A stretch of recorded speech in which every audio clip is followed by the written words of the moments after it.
How do you accept all the important evidence that excess body fat is probably causing you to slowly stop living before you die and making your current experience less pleasant than it otherwise could be by driving all the scary diseases of aging?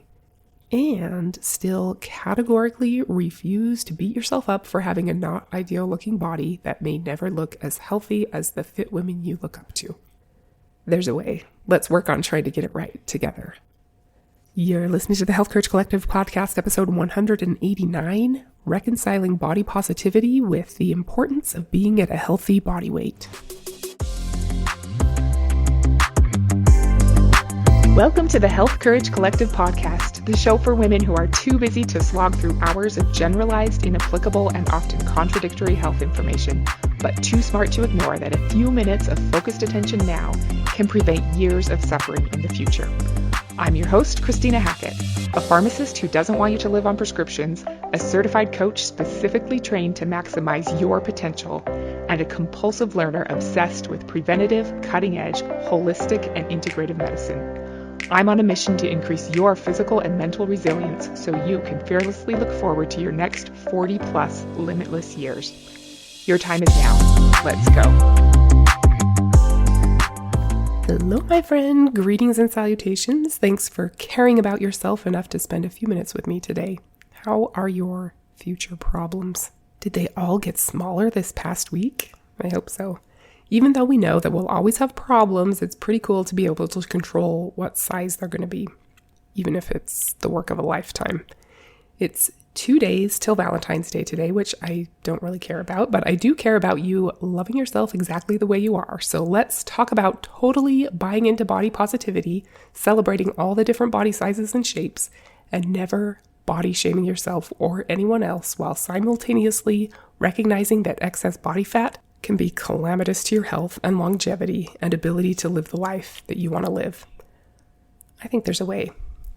It takes a little extra effort, but without that effort, you run the risk of being unhealthily ensnared on one side or the other. Every woman deserves to feel beautiful, and nobody should ever care what dress size any woman ever is. The world would be a better place if we all sought out and embraced different definitions of what beauty is. Different body shapes and sizes and hair textures and skin colors and all the things. Trying to change your body to appear like the single acceptable standard of beauty is a waste of time and impossible and can even cause serious problems with mental health. So not worth it. Even though we call losing weight or wanting to lose weight getting healthy, the number on the scale is really truly not an indication of health. Like we talked about back in episode 141, Good Body Fat, you can absolutely have visible subcutaneous fat and still be in great shape. And don't even get me started on cellulite. It's not related to healthiness at all. You really can't look at someone and tell whether they're healthy based on their body size. And why would you feel like you even need to anyway? It's none of your business. This is all not to mention that what we think of as beautiful or desirable or even healthful is fed to us by the outside world. Unless we're very highly evolved, which I know that I'm not, what we think we want to look like is someone else's idea, not our own. It's just like that song says, I know Victoria's Secret, she's an old man that lives in Ohio making money off of girls like me. It's true. Cashing in on body issues is lucrative. So is thinspiration or fitspiration. If you naturally have the quote in body type, you can sit for 16 hours a day, eat Doritos and Twinkies and Lucky Charms and still be someone else's thinspiration. Someone who eats salad and grass-fed beef and can lift more weight and run farther than you can. That's just stupid. You've probably heard of skinny fat before. I've heard that there is also an official medical term, SOFI. That's a new one to me. SOFI. That's a mesh searchable term on PubMed. But when I just Googled it, AI says SOFI as an official medical term that stands for Safety Opportunities for Improvement. There's also a SOFI online bank, so maybe it's not all that official, but SOFI is a term used by doctors to mean skinny on the outside, fat on the inside. Thin does not always equal fit, and fat does not always equal unfit.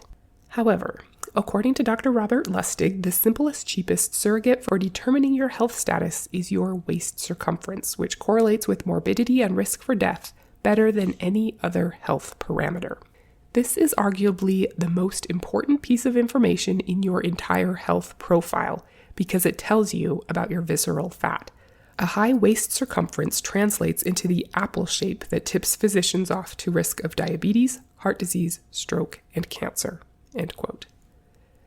Body fat really matters, and visceral fat in particular is an extremely metabolically active tissue that increases your risk for dementia, cancer, heart attack, stroke, and diabetes, which can lead to blindness, kidney failure, limb amputations, and other things. Being overweight or obese decreases your resilience and ability to recover from things like COVID-19 and other diseases and even injuries.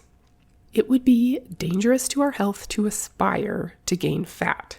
And I'm not sure how I feel about the resizing of everything like airplane and car seats and stadium seats and wheelchairs and amusement park ride seats. But I guess it doesn't matter how I feel. I just think we don't want to aspire to keep getting larger. We do well to not want to aspire to be 98 pounds, but we also will not do well if we aspire to be 298 pounds. Dr. Lustig says that your waist size is the fulcrum on which your health teeters, and that a waist size of 35 inches or more for women is an indication that you are dangerously unhealthy. I would prefer that you take your height into account as well, what's called your waist to height ratio. It's equally easy to calculate, and I think it gives you better information. You want your waist to height ratio to be less than 0.5. I'm 68 inches tall, so my ideal waist circumference needs to be 34 inches or less, not 35. And for a 4'11" woman, she would definitely still be quite unhealthy with a waist circumference of 35. Hers should be less than 30. I'll put a link in the show notes if you're interested in an academic paper that explains why this is such a good health metric. So it turns out you can kind of tell how healthy you are by looking at the size and shape of your body. And truly healthy behaviors, the kind that actually put more years lived in good health into your future and reduce your risk of chronic diseases, almost always promote leanness, even sleeping well and developing good stress strategies. Leanness is more often correlated with good health and lower risk of chronic diseases. So this is confusing. Which one do we want to aspire to? Body acceptance or body leanness? I know you know that the answer is both, but how? It's so easy to get stuck in one mindset or the other because they both contain truths. Here's how I see it. And to be clear, I'm not perfect at remembering this either. Body size and fatness are very often correlated with fitness and health, but sometimes those two things are uncoupled. A larger person can be extremely fit and healthy, and a thin person can most definitely be extremely unfit and unhealthy. So, if you can recognize the weight to height ratio metric as something to pay attention to, but not a complete picture in and of itself, you're on the right track. Ultimately, I think it's about creating your own definition of what a healthy body is for you. Most likely, you will want your waist to height ratio to be less than 0.5, but you certainly don't need to be a size 4 or be 7% body fat. Unless you want to, and that's fine too. Just tell yourself the truth. It's not because you want to be healthy. That's cosmetic. And that's okay. So much of what the fitfluencers, or whatever they're called, promote as healthy is not. Tons of their content is about cosmetic appearance. So, you know how men's forearms are fashionable these days? Like, supposedly women go crazy for men with nice forearms. I've never actually spoken to women who lust after men's forearms, but whatever, supposedly it's a thing. Anyhow, my almost 17-year-old was telling his 19-year-old brother the other day that the squat racks were all taking at the gym so he couldn't, quote, do his forearms. Then the 19-year-old told him, you know you can do the same thing with dumbbells, right? They're called kitty meow meows. And he showed him how you would do this, holding dumbbells, and the name kitty meow meows seemed pretty appropriate for the move. In my mind, a lot of what makes getting to a healthy body weight so confusing for normal, smart women is that we're told we need to do a bunch of kitty meow meow type stuff. Not that they're bad, they're not, and I'd much rather have my sons doing kitty meow meows than other things that are promoted to teenage boys. But whatever these cosmetic exercises or specific meal plans or lists or healthy and unhealthy food things, it's really just a bunch of noise, essentially.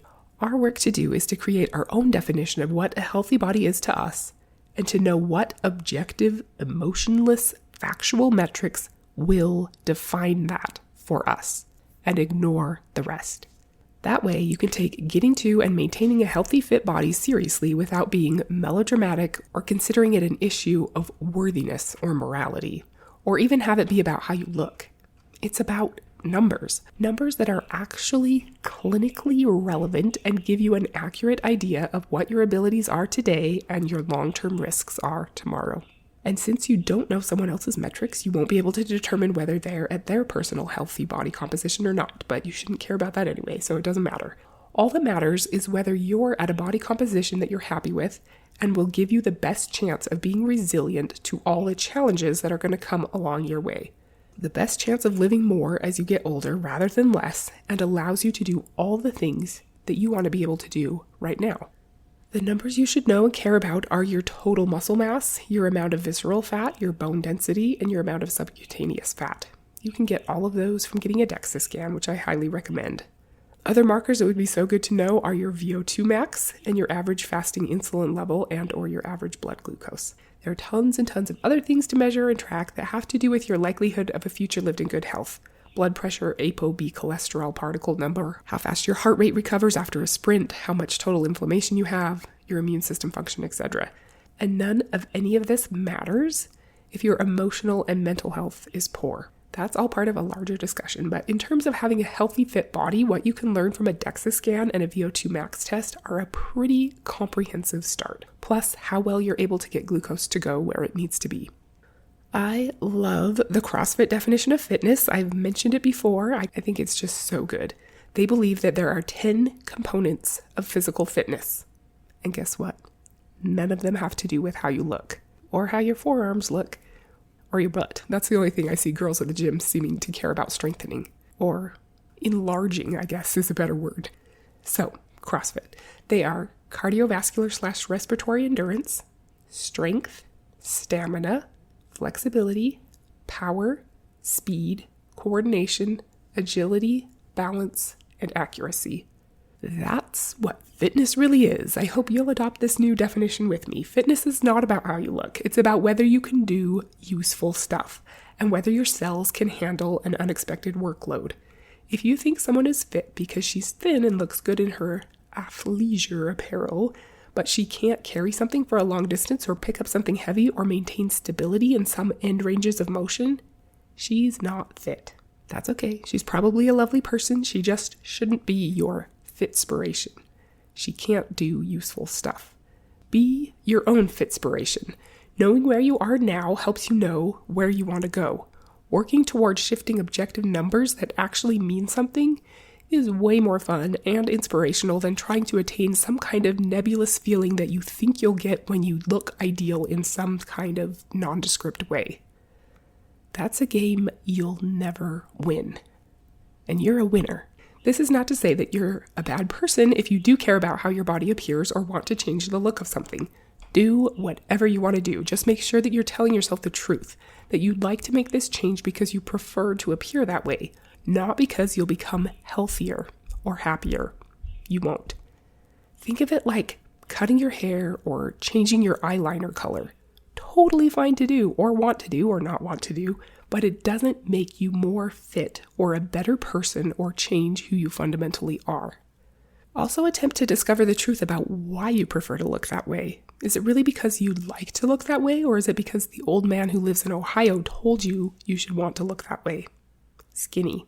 Or strong is the new skinny, which doesn't mean actually strong, just having visible muscles, which is better than looking like a concentration camp victim, but not usually the same thing as being actually functionally strong or physiologically fit.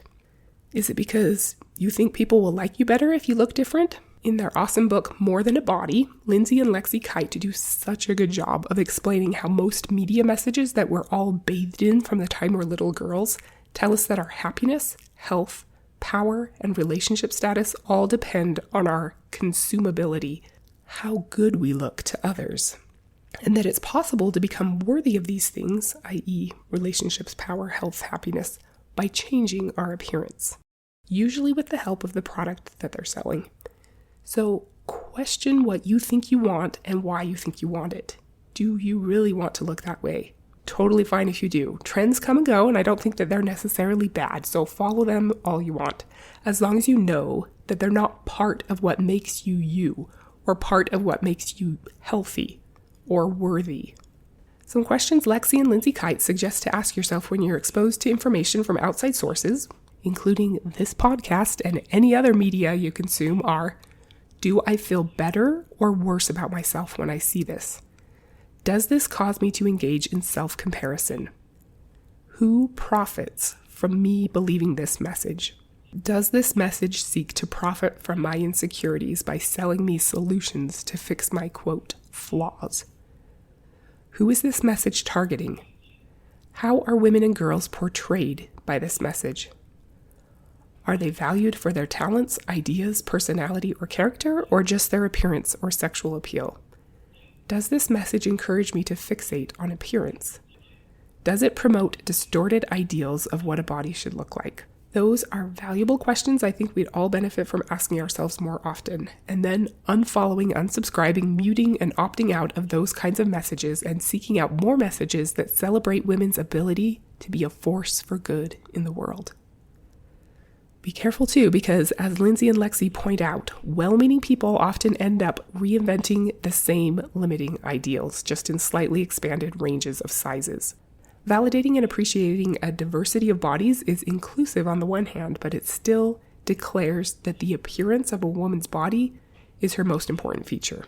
So true, right? That's my biggest gripe about body positivity. Yes, a size 18 woman can be just as sexy as a size 4 woman. But so what? We're still fixating on appearance and desirability as all that matters, just excluding fewer people from a definition of worthy of consumption. I'm all for empowering all women of all shapes and sizes, but as Lindsay and Lexi say in their book, when your empowerment is based on others' physical appraisal of you, it can be taken away as freely as it was given. End quote. So our next gen body image progress should be body neutrality rather than body positivity, being neutral about how your body appears and everyone else's bodies. Easier said than done given the sea of objectification that we all live in, but how great would that be? To use your body as the instrument to experience mortality it was meant to be without obsessing about how desirable it makes you seem to others. That's hard work, but so worthwhile. And think about the impact you could have on girls who can learn from your example that their confidence, fulfillment, power, identity, and worth have nothing to do with how desirable someone else thinks they look.